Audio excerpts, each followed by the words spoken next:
안녕하세요. 저는 요양병원 의사로 근무하고 있는 40대 남성입니다. 요양병원 의사로 있으면서 돌아가시는 분들을 흔치 않게 보게 되는데, 삶과 죽음의 경계에 선 환자분들이 죽음을 앞두고 가장 후회하시는 것이 무엇인지 아시나요?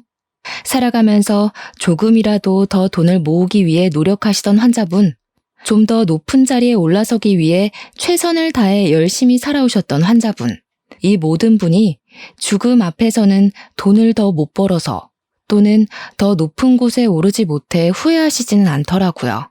다만 가족들과 주변 지인들에게 자신의 마음 표현을 못하고 살았다는 것을 가장 후회하셨습니다. 좀 더 강하게 자랐으면 하는 마음에 눈에 넣어도 아프지 않을 사랑하는 자식들에게 모진 말을 하고, 말하지 않아도 자신의 마음을 다 알아줄 것이라는 생각에 옆에 있는 가족에게 사랑한다는 표현을 못하고, 돈을 한 푼이라도 더 벌기 위해 가족과 따뜻한 시간을 가지지 못했던 과거가 후회된다고들 많이 하세요. 그런 모습을 자주 보았던 터라 저는 제 주변의 가족들과 조금 더 시간을 보내고 고맙다는 말이나 사랑한다는 표현을 많이 하려고 노력하고 있답니다. 환자분들을 보면서 사랑하는 가족이나 소중한 지인들이 한순간에 떠나기 전에 제 마음 표현을 충분히 하는 것이 정말 중요하다고 느껴요. 제가 이런 이야기를 서두에 하는 이유는, 저에게는 아주 고마운 분이 한 분 계시는데 이제는 그분을 보고 싶어도 볼 수가 없습니다. 오늘은 그분이 너무 보고 싶어서 속상한 마음에 맥주 한잔하며 사연을 적어보려고 해요. 글솜씨가 매우 부끄럽지만 그래도 가까운 지인의 술주정을 듣는다 생각하시고 저의 이야기 들어주시면 감사하겠습니다. 저는 어릴 적부터 남에게 지는 것을 싫어하던 성격이라 전교에서 5손가락 안에 들 정도로 공부를 잘했고, 의대도 아주 넉넉한 성적으로 입학했어요. 대학교에 들어가서도 저는 열심히 했었고, 그 결과 특별한 어려움 없이 제가 원하는 의사가 당연히 되었습니다. 이렇게 성공만을 위해서 살던 제가 우연히 지인과 만난 자리에서 아내를 보게 되었어요.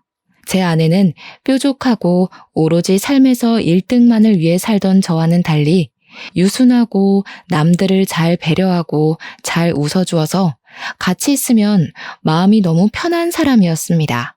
그런 아내를 보자마자 첫눈에 반하게 되었고, 저는 아내를 제 여자로 만들기 위해 최선을 다했어요. 다행히 아내도 뾰족하고 모자란 제가 싫지는 않았는지 우리는 금세 연인이 되었고 결혼까지 하게 되었습니다. 제 장인어른 장모님은 정말 따뜻하고 좋으신 분이었어요. 장인어른은 제법 큰 회사를 운영하고 계셨는데 100명 가까이 되는 전 직원의 이름과 나이를 외울 정도로 직원들에 대한 사랑이 넘치시는 분이었습니다. 그리고 사장님이지만 직원들을 허물없이 대하시며 직원들에게 유쾌한 농담도 던지실 줄 아는 멋진 분이었어요. 물론 가정에서도 5살 어리신 장모님께 꼬박꼬박 존댓말을 쓰시며 식사하실 때마다 장모님께 식사 준비하느라 고생했다고 하시고, 설거지는 반드시 장인어른께서 직접 하셨습니다. 집의 가장이라고 절대 장인어른의 의견과 생각을 강요하시는 법도 없으셨고, 무슨 일을 진행할 때도 항상 가족들 모두의 의견을 하나하나 다 물어보셨어요. 장모님 역시 장인어른과 마찬가지로 정말 인자하시고 좋으신 분이었습니다. 의사로 일하면서 이리저리 치여서 마음이 힘들고 괴로울 때 처가댁에 가면 장모님은 아무것도 묻지 않으시고 항상 제게 제철 음식들이 가득한 밥상을 주셨어요. 밖에서는 매일 치열하게 일하며 인스턴트 식품으로 허기만 대충 때우다가 장모님께서 차려주신 밥을 먹으면 왠지 몸과 마음이 건강해지는 기분이었습니다. 밥상 자체가 힐링이 되는 그런 느낌이랄까요? 제가 생각하는 장모님은 지치고 바쁜 삶에 듬직하고 아낌없이 주는 나무 같은 분이셨습니다. 저뿐만 아니라 남에게 화를 내지 않으셨고, 저나 자식들에게 부탁할 법한 일도 부탁하는 일이 없으셨어요. 몸이 편찮으실 때도 의사 사위인 제가 있는데도 아무 말씀을 하지 않으셨길래 왜 말씀을 하지 않으시냐고 했더니 바깥일 하느라 바쁜 사람인데 괜히 이 늙은이가 시간 빼앗으면 안 된다고 하시던 분이십니다. 그리고 무엇보다 장모님은 돌아가신 제 외할머니와 외모부터 식성까지 너무 비슷하셨어요. 옥수수와 찹쌀떡을 좋아하시던 외할머니처럼 장모님도 옥수수와 찹쌀떡을 가장 좋아하셨고, 어린 시절 제가 외할머니 집에 놀러 갔을 때마다 주시던 고봉밥에 제철 나물 반찬들을 그대로 차려주셨습니다. 저는 장모님을 보며 어린 시절 돌아가신 외할머니를 떠올리곤 했답니다. 이렇게 배려가 깊으시고 따뜻하신 두 분 사이에서 자란 아내 역시 참으로 심성이 고운 사람이었습니다. 제가 애정 표현 같은 것을 원래 잘하지 못하고 하루하루 사는 게 바쁘기도 해서 생일이나 결혼기념일 같은 날도 잘 챙기지 못했어요. 그래도 아내는 한 번도 서운한 감정을 내비치지 않고 항상 제게 남편이 되어주어 고맙다고 말해주던 마음도 얼굴도 너무 예쁜 사람이었습니다. 게다가 저는 의사이다 보니 한 번씩 명절 때도 당직을 서야만 할 때가 있는데 그때마다 아내는 혼자라도 우리 집에 가서 우리 가족을 챙겨주었어요.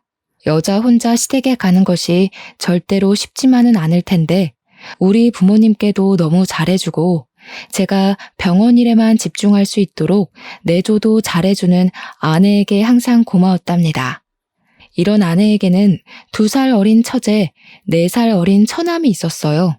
처제는 화장품 사업을 아주 크게 했는데 항상 바쁘다고 집에 오지 않았습니다. 처남은 딱히 직업이 있는 것 같지는 않았고 일용직으로 여기저기 돌아다니며 돈을 벌긴 버는 것 같은데 돈을 버는 족족 술값과 카드값에 다 쓰는 것 같았어요. 이렇게 처제와 처남은 자신의 인생을 사는 것이 바빠 집에도 거의 오지도 않았고 연락도 거의 없었습니다. 명절 때조차 오지 않아서 명절이라고 처가댁에 가면 항상 우리 가족뿐이었고 그래서 처제와 처남은 결혼식 때 이후로는 한 번도 보지 못했어요. 같은 뱃속에서 태어났는데 아내는 정말 사근사근하고 어른 공경도 잘했지만 처제와 처남은 집안일에 정말 무관심했습니다. 이런 상황인지라 저는 처제와 처남과는 돈독한 정을 쌓지는 못했어요. 하지만 장인어른 장모님과는 돈독한 가족의 정을 쌓으며 저의 인생은 180도 바뀌게 되었습니다. 경주마처럼 앞만 보고 달리던 제가 주변 풍경도 보고 하늘도 보면서 여유를 가질 수 있게 되었고 나 혼자 하는 성공만이 행복이라고 생각했던 제가 주변 사람들과 함께하는 삶을 살 수 있게 되었어요. 그리고 결혼 후 아이도 생겼답니다. 저는 아내 뱃속에 있는 아기에게는 제가 살았던 성공만을 위해 사는 삶이 아닌 하루하루를 즐기며 행복하게 사는 삶을 알려주리라 다짐했어요. 이렇게 하루하루를 즐기며 행복하게 살아가던 어느 날 평소처럼 병원에 출근했는데 아내한테 전화가 왔습니다. 장인어른이 교통사고로 현장에서 바로 돌아가셨다고요. 그때가 아내 임신 8개월이었습니다. 아내의 전화를 받고 바로 장례식장으로 가보니 이미 장인어른의 영정사진이 걸리고 아내는 불뚝 나온 배를 붙잡고 장모님과 오열을 하고 있었어요. 저 역시 항상 저의 본보기가 되어주시고 참된 어른이셨던 장인어른이 하루아침에 어이없는 사고로 돌아가셨다는 것이 너무 황망했습니다. 우리 부모님 역시 장인어른의 사고 소식에 바로 장례식장으로 달려오셔서 마지막 인사를 나누셨어요. 부모님은 너무 좋으신 분이었는데 이렇게 갑자기 돌아가신 게 너무 안타까우시다며 눈물을 보이셨습니다. 그렇게 장인어른은 다시는 오시지 못할 먼 길을 떠나셨어요. 장인어른의 장례식이 끝날 때까지 처제와 처남은 오지 않았습니다. 처제는 화장품 사업차 중요한 해외 출장을 가야 한다며 오지 않았고 처남은 연락 자체가 되지 않았어요. 아내는 끝내 오지 않는 처제와 처남에게 원망의 말을 할 법도 하지만 이 와중에도 그 둘의 건강을 걱정했습니다. 아내는 자신보다 남들을 더 챙기는 아주 바보같이 착한 사람이었어요. 그리고 2개월 정도 후 무사히 첫째 딸을 출산했고 아내는 육아에 정신없었습니다. 주변 이야기를 들어보면 첫째 아기를 낳고 나면 다들 많이 예민해져서 부부싸움을 많이 한다던데 제 아내는 한 번도 저에게 짜증을 부리거나 화를 낸 적이 없었어요.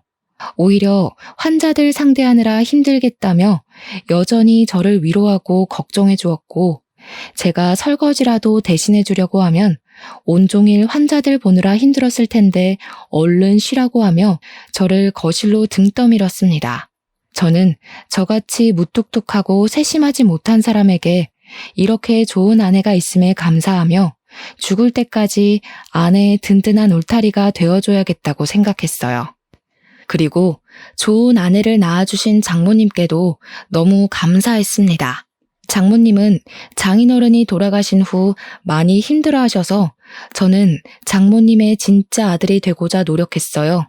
처가댁이 집에서 3시간 정도 걸리는 거리라 아직 어린 딸을 데리고 가지는 못해도 한 달에 2번 정도는 저 혼자라도 처가댁에 가서 집안일도 도와드리고 외식도 하고 장도 함께 봐드렸습니다. 장모님은 일주일 동안 일해서 주말이면 피곤할 텐데 쉬라고 하셨지만 그래도 내심 좋으신지 제가 가면 너무 반기셨고 보약과 같은 밥상을 차려주셨어요. 함께 밥을 먹으며 장모님과 저는 장인어른이 돌아가신 후로 더 많이 가까워졌답니다. 그리고 첫째 아이가 3살이 되었을 때 둘째가 생겼습니다. 아내가 첫째 아이 임신과 출산을 그렇게 힘들지 않게 했던 터라 둘째 역시 쉽게 임신과 출산을 할 수 있을 줄 알았어요. 그런데 둘째는 첫째와 다르게 입덧도 심하고 허리 통증도 심하게 오더니 출산할 때도 쉽지 않았습니다. 첫째는 진통 후 4시간 만에 아기가 나왔는데 둘째는 아기 낳으러 분만실에 들어갔지만 아기가 나오지 않았어요. 결국 수술까지 하게 되었으나 아내는 수술 후 과다출혈로 큰 병원에 갔고 눈을 영원히 감아버렸습니다. 그때가 첫째 아이는 고작 4살이었어요. 아직 엄마의 손길이 많이 필요한 어린아기가 둘이나 있는 상황에 저 혼자 육아하고 일을 할 생각하니 정말 막막했습니다. 제가 이 2딸을 잘 키울 수 있을까 걱정이 되었어요.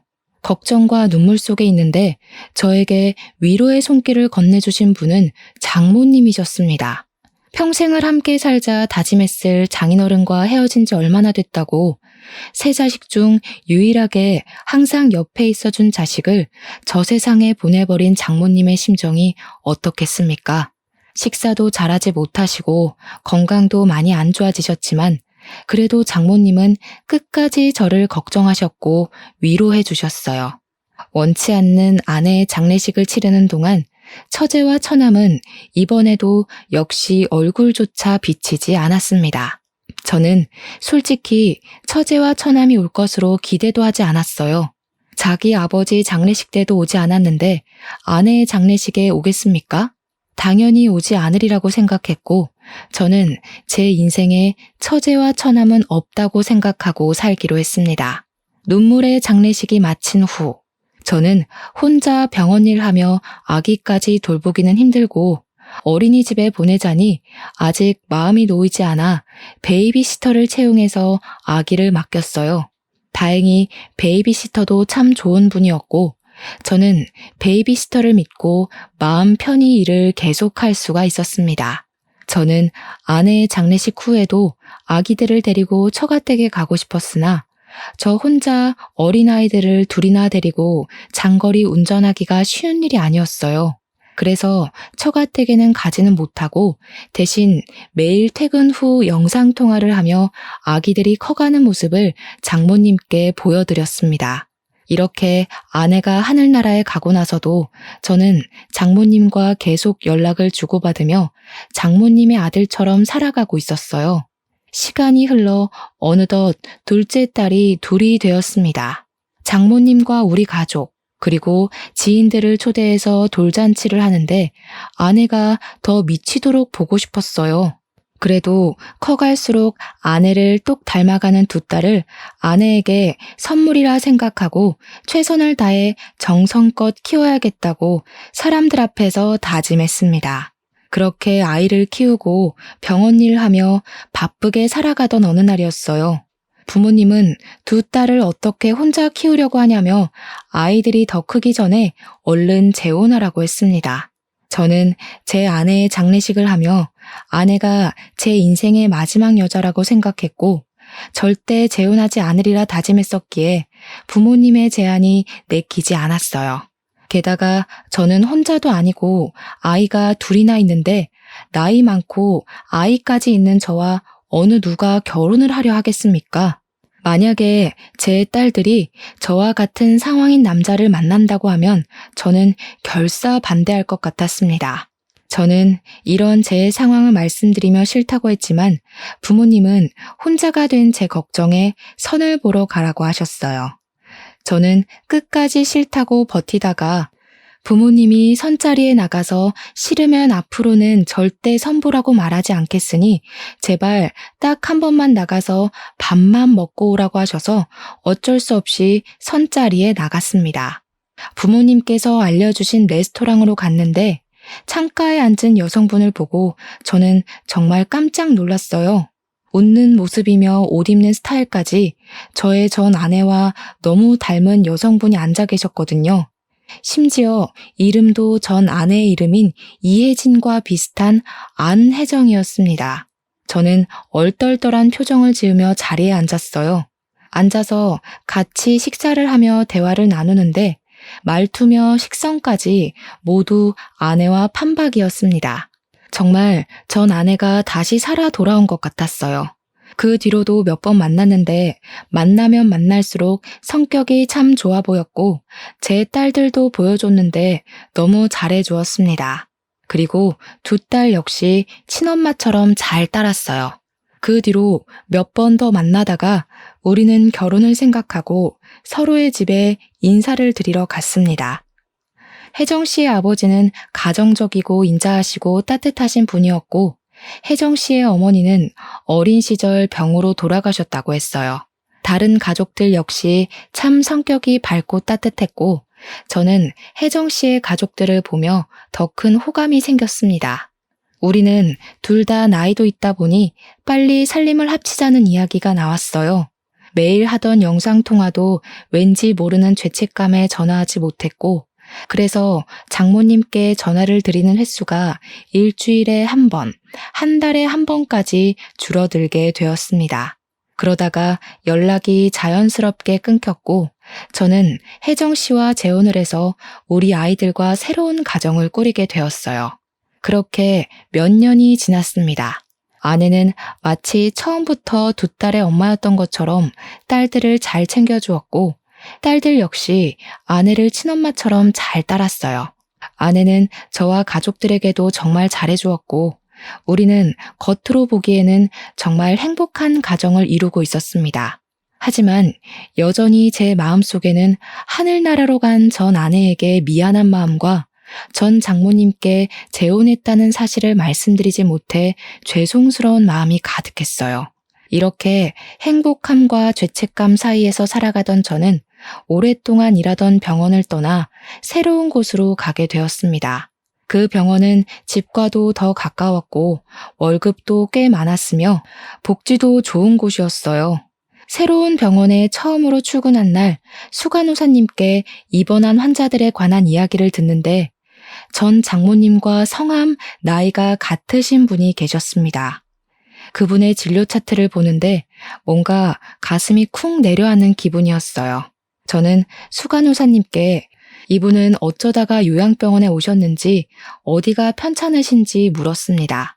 수간호사님은 전 장모님이 타 병원에서 치매 전 단계라고도 볼 수 있는 경도인지장애 진단을 받으셨다고 해요.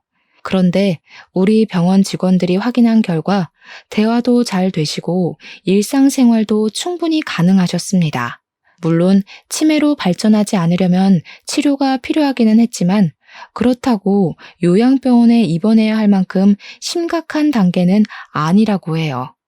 그런데도 딸이 1년 정도 전에 병원에 거의 버리다시피 맡기고 한 번도 오지 않고 병원비만 내고 있다고 합니다.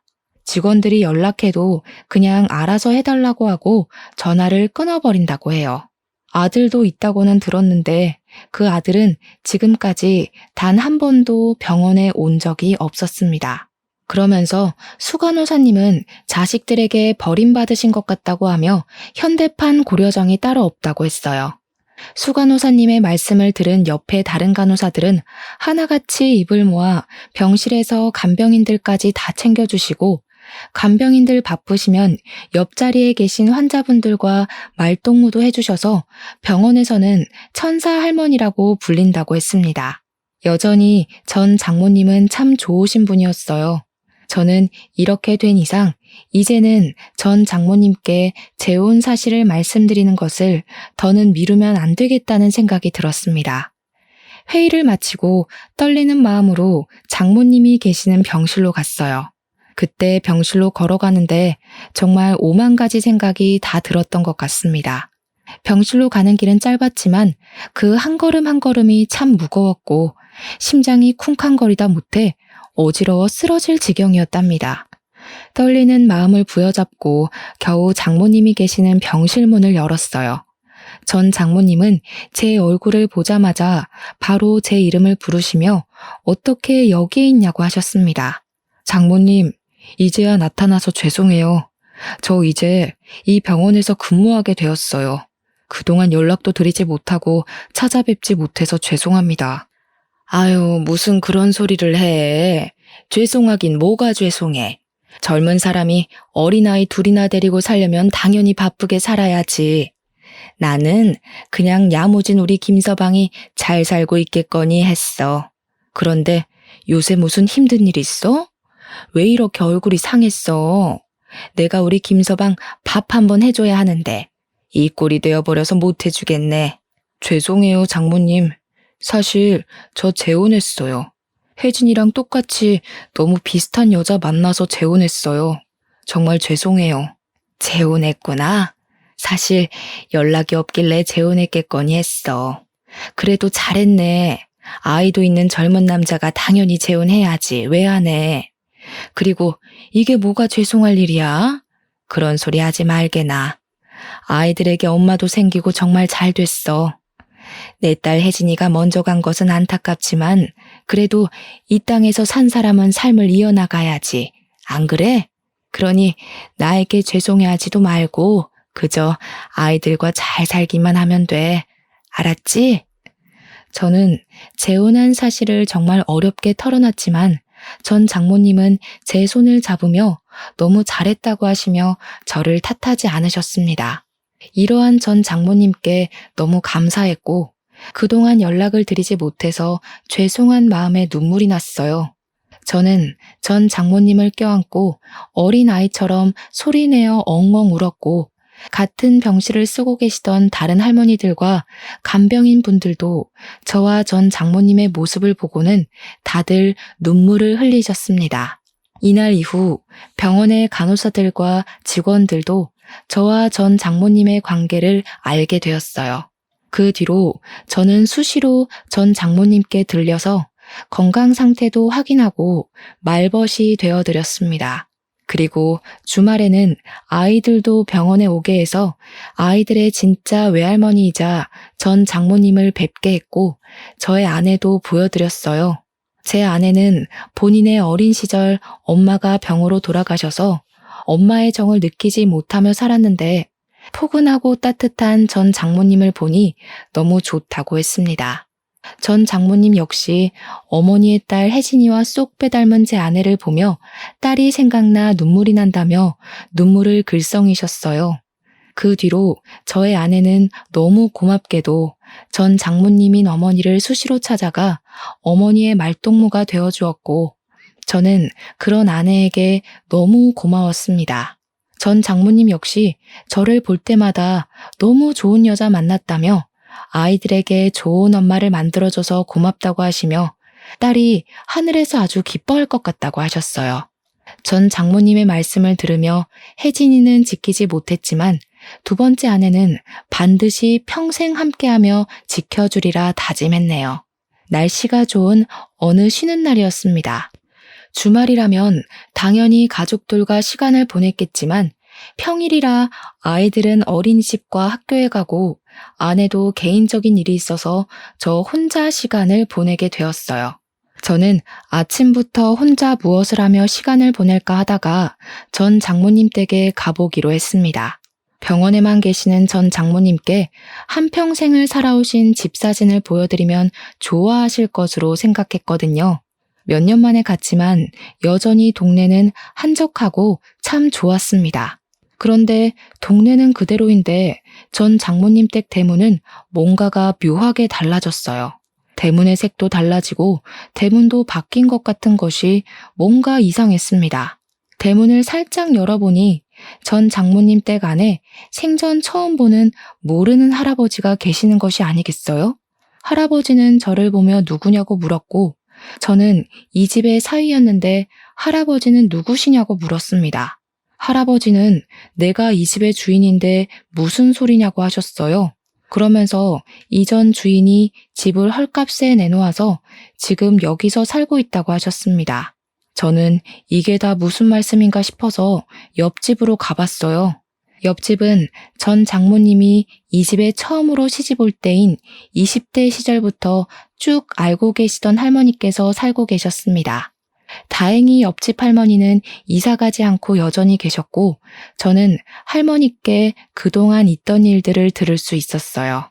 아주 오랜 시간 동안 한 번도 집에 찾아오지 않던 전 처제와 전 처남이 1년 정도 전에 갑자기 찾아와서는 전 처제는 사업 자금이 필요하고 전 처남은 밀린 카드값을 내야 한다며 돈을 달라고 찾아왔었다고 합니다. 전 장모님은 여태껏 한 번도 오지 않더니 돈 달라고 오는 게 무슨 경우냐며 줄 돈 없다고 하셨지만 전 처제와 전 처남은 집 팔고 땅 팔고 돈을 내놓으라고 뒤집어 엎고 한바탕 난리를 쳤다고 해요.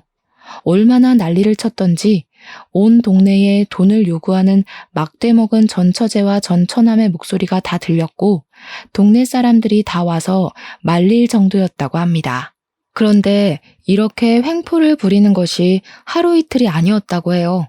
처음에는 한 달에 한 번꼴로 오던 전 처제와 전 처남은 점점 돈이 궁해지자 매주 왔고 나중에는 아예 집에 눌러 살며 전 장모님을 그렇게 못살게 굴었다고 합니다. 결국 전 장모님은 동네 사람들에게 민폐라며 집과 땅을 다 팔아 그들에게 돈을 주었다고 해요. 이때 전 장모님이 자식들의 행패에 충격을 받으셔서 그런지 자꾸 깜빡깜빡 하셨고 그 모습을 보았던 전 처제가 병원 진료를 받게 했다고 합니다. 병원에서는 치매 초기 단계라고 진단을 했지만 20대 때부터 계속 봐왔던 옆집 할머니는 잠시 충격이 있어서 그랬지 평소 생활은 아주 멀쩡했다고 해요. 심지어 옆집 할머니보다 더 기억력도 좋으시고 멀쩡했는데 전 처제는 치매라고 하며 요양병원에 강제로 입원시켜버렸습니다. 그렇게 요양병원에 간 뒤로는 연락이 끊겨버렸대요. 제가 옆집 할머니께 제가 지금 근무하는 병원에 어머니가 계신다고 하자 그나마 잘 되었다고 하며 너무 착하고 여린 사람인데 말년에 고생한다고 안타까워 하셨습니다. 저는 옆집 할머니의 말씀을 듣고 너무 화가 나서 견딜 수가 없어서 바로 그 집에서 나와 전 처제와 전 처남에게 전화를 했어요. 평소에 연락처 관리를 거의 안 해서 아직도 저장되어 있었습니다.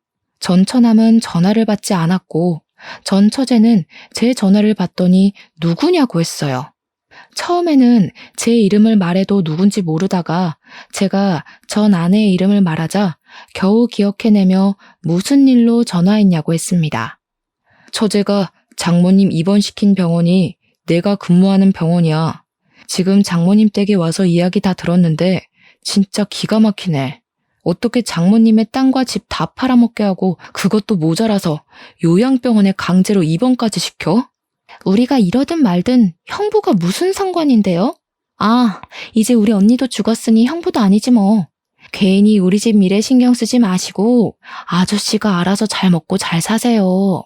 언니가 죽었으면 이제 남남이나 다른 것이 없는데 왜 남의 집 미래에 감나라 배나라예요? 그렇게 우리 엄마가 안쓰러웠으면 이런 일이 있기 전에 연락이라도 하든가. 솔직히 아저씨도 우리 언니 죽고 나서 연락 끊었잖아요. 그러면서 인제 와서 웬 착한 척? 우리 엄마 재산 좀 받을 게 없나 했는데 우리가 다 가져가서 실망했나 봐요. 뭐라고? 너희가 그러고도 사람이야? 장인어른, 내 아내 장례식도 오지 않았을 때도 사람이 아닌 것은 알았지만 세상에 이 정도인 줄은 몰랐다. 너네 그렇게 살다가 천벌받아. 너희들이 과연 그 돈으로 잘 살 수 있을 것 같아? 저희가 어떻게 살든 말든 신경 쓰지 마시고요. 아저씨는 알아서 잘 사세요. 지금 재산 못 받아서 억울해서 화풀이 하시는 모양인데 정 그리 억울하시면 제가 제 몫에 약간은 떼어드릴게요. 생각해보시고 연락 주세요. 저는 사업차 바빠서 이만 끊습니다. 전 처제는 자신의 잘못이 뭔지 하나도 모른 채 아주 뻔뻔했습니다. 저는 전화를 끊은 후 바로 병원으로 달려갔어요. 늦은 밤이 돼서야 병원에 도착했는데 전 장모님은 창밖을 바라보시며 눈물을 훔치고 계셨습니다. 눈물을 흘리시는 모습을 보며 저는 제가 전 장모님을 모셔야겠다고 다짐했어요. 다행히 제 아내도 제 생각에 동의해 주었고 저보다 더 전 처제와 전 처남의 행동에 분노하며 자신도 같이 어머니로 모시겠다고 했습니다. 그 뒤로 저와 제 아내는 최선을 다해 전 장모님을 모셨어요. 그러나 전 장모님은 믿었던 큰딸은 저 세상으로 이미 갔고 남은 두 자녀에게는 버려졌다는 생각에 우울해하시고 힘들어하셨습니다. 게다가 전 처제는 제가 전 장모님이 계시는 병원에서 의사로 근무하고 있다는 사실을 알고 난 후로 병원비도 내지 않았어요. 저는 전 장모님을 그냥 보고만 있을 수 없어서 병원비를 제가 다 지급했습니다. 저와 아내가 최선을 다해 전 장모님을 모셨지만 전 장모님은 점점 상태가 안 좋아지셨어요. 그렇게 몸이 힘드신 와중에도 꼭 저와 아내에게 잊지 않고 와줘서 고맙다고 하며 우리 앞에서는 애써 웃어 보이셨습니다. 하지만 그 웃음이 저와 아내의 마음을 더 아프게 했네요. 그렇게 한 달 정도 지났습니다. 전 장모님은 앞으로 자신이 어떻게 될지 모르겠다며 유언장을 작성하셨어요. 유언장에는 딸과 아들에게 재산을 한 푼도 물려주지 않을 것이고 전 장모님의 모든 재산을 저와 아내에게 주신다고 적혀 있었습니다. 사실 전 장모님은 예전에 전 장인어른의 사망보험금을 숨겨두셨어요. 게다가 전 장모님이 살고 계셨던 곳의 땅은 전 처제와 전 처남에게 빼앗겼지만 전 장모님의 친정 동네에는 전 장모님 명의의 땅과 아파트가 있었습니다. 이 사실은 아무에게도 말하지 않아서 돌아가신 전 장인어른만 알고 계셨어요. 전 장모님은 저에게 전 장인어른의 사망보험금을 포함해서 그동안 차곡차곡 모아뒀던 통장을 건네주셨습니다. 현재 가진 재산이니 다 가지던지 좋은 곳에 쓰라고 하시면서요. 그 통장에는 3억 정도 되는 거금이 들어있었고 너무 큰 돈이라 받지 못하겠다고 하며 거절했으나 전 장모님은 제 손에 통장을 꼭 쥐어주셨습니다. 손주들이 잘하는데 하나도 못 해줬는데 이거라도 해줘야 편히 눈을 감을 수 있을 것 같아. 그러니 제발 받아줘.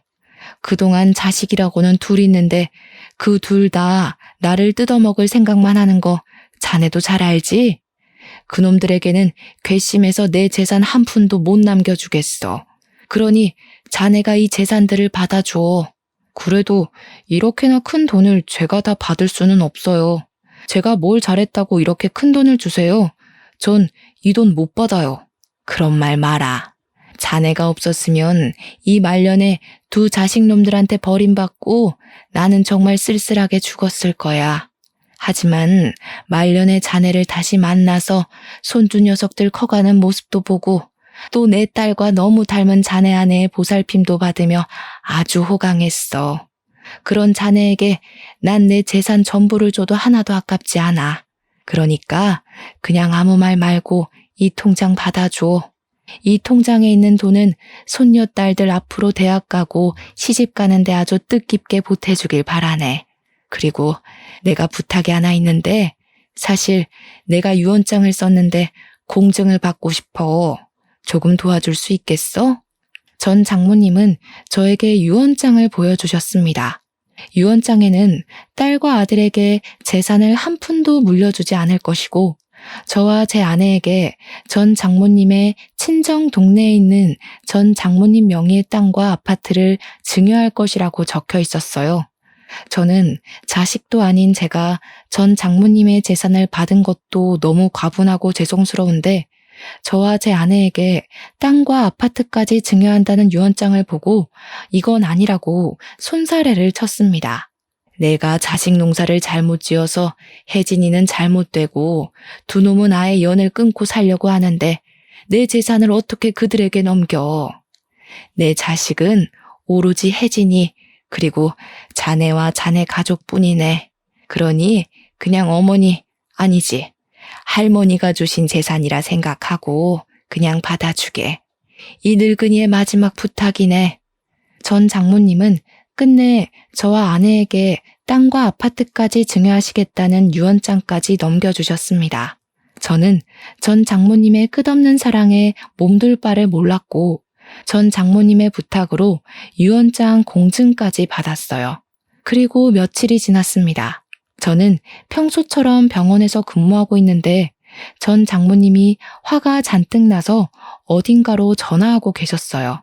무슨 일인가 하고 보니 요양병원에 버리다시피 하고 금전적인 상황이 되는데도 병원비조차 부담하려 하지 않던 전 처제가 뜬금없이 전화해서는 전 장인어른의 사망보험금을 달라고 했다는 것입니다. 뻔뻔스러운 전 처제의 요구에 전 장모님은 화가 엄청 나셔서 자신의 모든 재산은 다 저에게 줄 것이라고 유언장까지 작성했다고 하며 화를 내시고 계셨어요.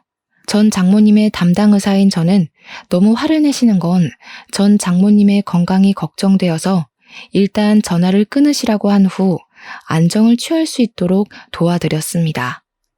전 장모님은 제 앞에서 눈물을 흘리시며 도대체 어쩌다가 자식들이 이 모양이 됐는지 모르겠다며 너무 부끄럽다고 하셨어요. 저는 전 장모님께 뭐라 드릴 말씀이 없어서 그저 손만 잡아드리며 감정이 진정되기를 기다렸네요. 그리고 다음 날이 되었습니다. 평소처럼 병원에 출근하며 전 장모님을 뵈러 갔는데 평소에는 차분하시던 전 장모님이 저를 보자마자 유언장이 사라졌다고 하시며 큰일 났다고 하셨어요. 혹시나 하는 마음에 CCTV를 확인해 보니 전 장모님이 저녁에 산책을 가신 사이에 전 처제와 전 처남이 유언장을 훔쳐갔더라고요. 이 모든 장면이 CCTV에 찍혔고 저는 혹시 몰라 이 장면을 제 핸드폰과 컴퓨터에 저장해 놨습니다. 그리고 전 장모님은 다시 유언장을 작성했고 공증을 받고서는 저에게 맡기셨어요. 그 뒤로 3개월 정도가 흘렀고 전 장모님은 여전히 병원에 계셨습니다. 하루하루 건강이 악화하셨지만 저와 제 아내 앞에서는 항상 밝게 웃으시려 하셨어요. 그러던 어느 날 밤 집에서 잠을 자는데 꿈에서 전 장모님이 나타나셨습니다. 전 장모님이 우리 집까지 오셔서 환하게 웃으시고는 손을 흔들며 어디론가 가셨어요. 뭔가 느낌이 이상해서 눈을 뜨자마자 바로 병원으로 달려갔습니다. 전 장모님의 병실에 가보니 당직 의사가 전 장모님께 CPR을 하고 있었고 제가 도착했을 때 이미 전 장모님의 심장은 뛰지 않고 있었어요. 결국 이렇게 전 장모님도 가족들의 품으로 가셨고 제 아내가 빈소를 마련했습니다. 전 처제와 전 처남에게도 연락을 했지만 끝내 장례식장에 나타나지 않았어요. 장례식이 마친 후 다시 요양병원에 출근했는데 전 처제와 전 처남이 제가 일하는 병원으로 나타났습니다. 전 장모님 앞으로 땅과 아파트가 있던 것을 알고 있다며 자신들이 친자식이니 달라고 난리를 쳤어요. 내가 당신들에게 돈을 줄 것 같아? 장모님이 너네 둘한테 유산 한 푼도 안 남긴다고 유언장까지 남기셨어. 그런데 내가 어떻게 당신들에게 돈을 넘겨줘? 장례식장에도 안 오고 장모님이 어떻게 되시든 말든 신경도 안 썼던 주제에 어디서 인제 와서 뭘 잘했다고 돈 달라고 큰 소리야? 네가 뭔데 우리 집 재산을 가져가? 너 착한 우리 엄마 깨어서 우리 집 재산 꿀꺽 하려는 거지? 이 사기꾼. 넌 내가 가만 안 둬. 장모님이 착하고 좋으신 분인 것을 아는 사람이 살아계실 때 한 번도 안 나타났냐? 자식이 자식다워야 재산도 물려주지. 장모님이 그러더라. 너네한테 절대 돈 한 푼도 빼앗기지 말라고. 저와 전 처남의 대화를 들은 간호사들, 전 장모님과 같은 병실에 있으며 모든 상황을 알고 있던 다른 환자들은 전 처남과 전 처제의 뻔뻔함을 보고 욕하고 난리가 났습니다. 병실에 계시던 할머니들이 전 처남과 전 처제의 머리채까지 붙잡고 너희는 사람 새끼도 아니라며 욕설을 퍼부으셨어요. 그들은 할머니들에게 머리채를 잡히면서도 자기들 사정을 구구절절 읊기 시작하며 돈이 필요하다고 했습니다. 전 처제는 그리 잘 나가던 화장품 사업이 쫄딱 망해 급전이 필요한 상황이었고 전 처남은 사채로 쫓겨다니는 중이라 돈이 필요하다고 제발 살려달라고 하며 돈을 달라고 했어요. 그들의 사정이 딱한 건 알겠으나 안타까운 마음은 하나도 없었고 나가라고 해도 나갈 생각이 없길래 경찰에 신고해서 쫓아냈습니다. 그 뒤로 이들이 저를 상대로 유류분 반환 청구 소송을 했지만 저 역시 가만히 있을 수 없어서 변호사를 선임했어요. 무엇보다 이전에 전 장모님의 유언장까지 없애려고 한 것이 괘씸했습니다. 소송 결과 유언장을 가져갔던 것이 상속 결격 사유에 포함되어 그들의 소송은 기각되고 저는 전 장모님의 재산을 지킬 수 있었어요. 이렇게 지킨 전 장모님의 유산은 절반은 우리 아이들의 미래를 위해 쓰고 남은 절반은 전 장모님의 이름으로 독거 노인들을 위해 기부할 예정입니다. 이 모든 일이 있고 난 뒤에 전 처제의 이야기를 우연히 들을 수 있었어요. 전 처제는 사업을 키우며 일하느라 가족들도 무시하고 바쁘게 살았지만 결국 사업이 망해 직원들에게 입금을 주지 못하고 이런저런 복잡한 사정으로 사기죄에 횡령죄까지 추가되어 결국 많은 채무를 떠안고 감옥에 갔다고 합니다. 전 처남은 사채로 쫓겨다니며 산다고 들었는데 어디서 살았는지 죽었는지도 몰랐어요. 그러다가 2달 정도 전에 술 약속이 있어서 집 근처 번화가의 지하철역 근처에 갔는데 거기에 아주 낯익은 사람이 길바닥에 앉아 돈을 구걸하고 있었습니다. 자세히 보니 전 처남이더라고요. 제가 10,000원짜리를 주었더니 전 처남이 제 앞에 무릎을 꿇으며 감사하다고 하고 저를 올려다 보았습니다. 전 처남은 저를 빤히 보더니 이내 눈빛이 변하고 고개를 획 숙였어요. 부모 형제 다 저버리고 돈 욕심만 내더니 결국 이렇게 노숙자가 됐네. 꼴이 이게 뭐야? 그러니까 평소에 잘 좀 살았어야지. 부모님이 살아계실 때 한 번이라도 더 찾아뵙지 그랬니? 지금부터라도 열심히 살아봐. 뭐 남들처럼은 못 살아도 이런 거지 꼴은 면할지도 모르잖아. 전 처남은 제 말에 고개를 푹 숙이더니 엉엉 울었습니다. 저는 눈물을 흘리며 우는 전 처남을 뒤로하고 제 갈 길을 갔고 그 뒤로는 번화가 그 어디에도 보이지 않더라고요. 어제는 가족들과 함께 전 장인어른, 전 장모님, 그리고 전 아내가 모두 다 함께 있는 납골당에 다녀왔습니다. 저의 전 아내가 드디어 한자리에 만났으니 하늘에서는 아무 고민 걱정 없이 편하게 살았으면 좋겠네요. 또한 이러한 저의 모든 상황을 이해해주고 저의 2딸을 자신의 친딸처럼 잘 키워주고 있는 저의 아내에게 너무 고맙다고 말하고 싶습니다. 저는 전 아내의 가족들을 만난 후로 매일매일 제 가족에게 고맙고 사랑하는 마음을 많이 표현하며 살려고 해요. 여러분도 나중에 후회하지 말고 마음 표현을 많이 하면서 살아가세요. 지금 옆에 있는 내 가족들, 소중한 사람들이 갑자기 한순간에 갑자기 떠날 수도 있음을 명심하면서요. 저의 사연은 여기까지입니다. 지금까지 들어주셔서 감사합니다.